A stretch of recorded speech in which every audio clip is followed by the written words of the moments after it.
Hello mga ka-artist! Happy Friday night! Ihabol ko na naman ngayon ng art reels natin at naisip ko lang mag-drawing ng cactus. So ayan na yung ating flower vase or cactus vase. Depende sa inyo kung anong gustong kulay ng cactus. Light green muna yung ginamit ko and then yung pangalawang cactus na mas maliit ay medyo may pagka blue-green and then yung pangatlo naman ay pink. So depende na rin sa atin kung anong gusto nating itsura ng cactus natin since may iba't ibang klase naman talaga ng cactus. And so ginamit ko na dito yung iba't ibang shade ng green. Ayan. So, itong green naman yung pagka-olive green.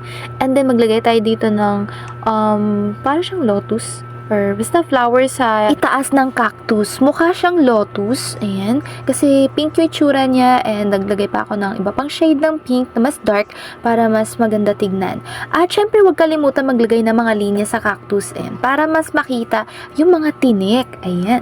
And iba't ibang klase ng mga kulay ng tinik yung nilagay ko dito para mas